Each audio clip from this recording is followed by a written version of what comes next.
இன்றே டவுன்லோட் செய்து உங்கள் ஃபேவரட் ஷோக்களை என்ஜாய் பண்ணுங்க. நீங்க நிலா கிட்ட சொல்ற விஷயத்த நிலா எப்படி வந்து என்கிட்ட சொல்லும்? நீங்க கம்யூனிகேட் பண்ண ட்ரை பண்றீங்க, ஓகே.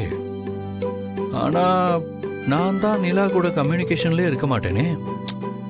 அப்புறம் எப்படி இந்த மெசேஜ்லாம் கன்வே ஆகும்? ஆதி, நீங்க சொல்ற விஷயம் லாஜிக்கா தெரிஞ்சாலும் இந்த உலகத்துல லாஜிக்கையும் மீறின எத்தனையோ விஷயங்கள் நமக்குள்ள நடந்துகிட்டு தான் இருக்கு.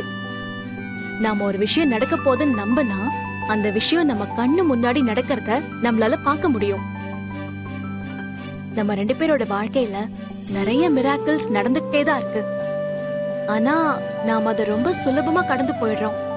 இப்போ நமக்கு பிடிச்சவங்களுக்கு ஏதோ ஒண்ணு தப்பா நடக்கும் போது நம்ம மனசுக்குள்ள நமக்கே தெரியாம ஒரு போராட்டம் நடக்கும். அத நாம நிறைய பேரை ஃபீல் பண்ணிருக்கோம். இந்த உலகத்துல இருக்கிற எத்தனையோ பேருக்கு இந்த மாதிரி விஷயங்கள் அவங்க வாழ்க்கையோட ஒவ்வொரு சந்தர்ப்பத்திலயும் நடந்துகிட்டே தான் இருக்கு. உண்மைதான். இதெல்லாம் எனக்கும் சில சந்தர்ப்பங்கள்ல நடந்திருக்கு. நான் ரொம்ப விரும்புறவங்களுக்கு ஏதாவது ஆபத்து வரும்போது மனசு படபடன்னு அடிச்சுக்கிறத நான் நிறைய தடவை ஃபீல் பண்ணியிருக்கேன். அதெல்லாம் இல்லைன்னு நான் இப்ப சொல்லவே மாட்டேன். ஆனா இந்த நிலா கிட்ட நீங்க பேசினா அது வந்து என்கிட்ட சொல்லுங்கிறது மட்டும் எனக்கு கொஞ்சம் லாஜிக்கா அடிக்குது. ஆதி, லா ஆஃப் அட்ராக்ஷன் பத்தி கேள்விப்பட்டிருக்கீங்களா?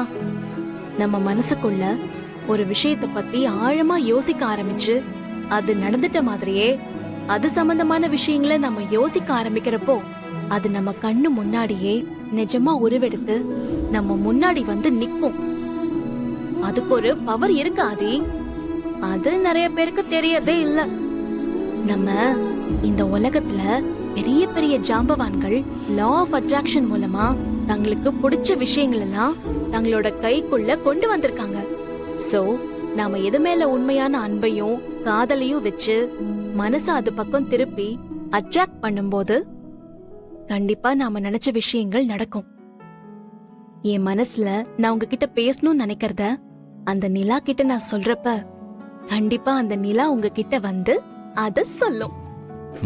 பாரதி, நீங்க சொல்றதெல்லாம் கேட்கறதுக்கு ரொம்ப இன்ட்ரெஸ்டிங்காவும் த்ரில்லிங்காவும் இருக்கு. நம்ம தனியா பேசிக்க முடியாம இருக்கிறப்ப நிலா கிட்ட நீங்க வேணுங்கிறத சொல்லி அனுப்புங்க. நிலா வந்து உங்க சார்பா உங்க மனசுல இருக்கிற விஷயத்த என்கிட்ட சொல்லுதான்னு பாப்போம்.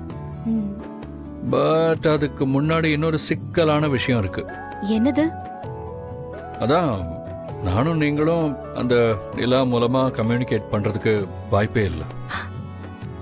ஏன் அப்படி சொல்றீங்க? ஏன்னா நம்ம 2 பேரும் எந்த சூழ்நிலையிலையும் யாருக்காகவும் பிரிஞ்சிருக்க போறதே இல்லை.